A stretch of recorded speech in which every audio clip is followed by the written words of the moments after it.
कि यारे देवघर के पेरा बड़ा नामी हो सैया किन के ले अइहा। यारे देवघर के पेरा बड़ा नामी हो राजा किन के ले अइहा। कि किन के ले अइहा प्रसादी चढ़इहा। अरे किन के ले अइहा हो प्रसादी चढ़इहा। कि यारे देवघर के हो देवघर के पेरा बड़ा नामी हो राजा किन के ले अइहा।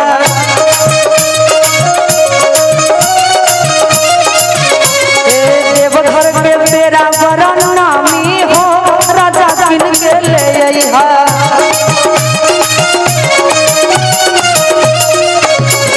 किन के ले अइहा प्रसादी चढ़इहा। किन के ले अइहा प्रसादी चढ़इहा। नाहिता हो नाहिता अरे नाहिता होई बदनामी हो सैया किन के ले अइहा। नाहिता होई बदनामी हो राजा किन के ले अइहा। जय हो क्या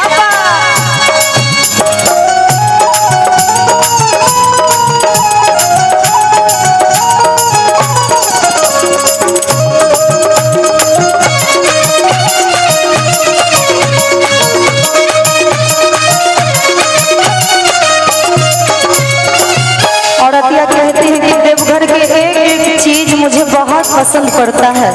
अगल बगल के अड़ोसी पड़ोसी सब लोग जाते हैं तो बहुत सारा सामान लाते हैं वहां से और कौना भाव में फरमाइश करती है और कहती है ओ देवघर के चूड़ी लाठी बारी सोहाला। अरे देवघर के चूड़ी लाठी बहुते सोहाला। लाल पियर कीन ली हम मोतिया के माला। देवघर के चूड़ी लाठी बहुते सोहाला। लाल पियर कीन ली हम मोतिया के माला। अरे सारी हो सारी सितारा वाला दामी हो सैया किन के ले अइहा। सारी सितारा वाला दामी हो राजा किन के ले अइहा।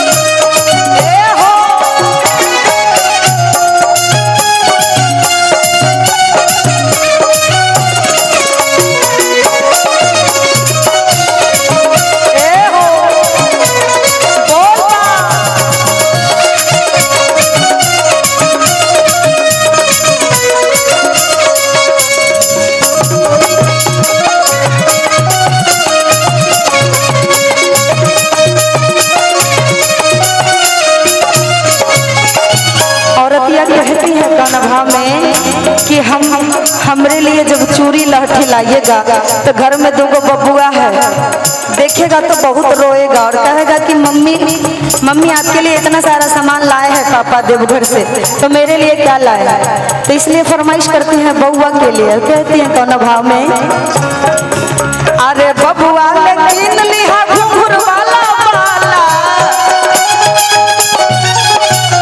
नाही तरोई कर लगी राजा हाला। बबुआ ने कीन लिहा घुंघरू वाला बाला। नाही तरोई कर लगी खूबे हाला। और अरे बिंदीता होटी कुलीता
से धागा प्रसादी वहाँ के बहुत नामी है।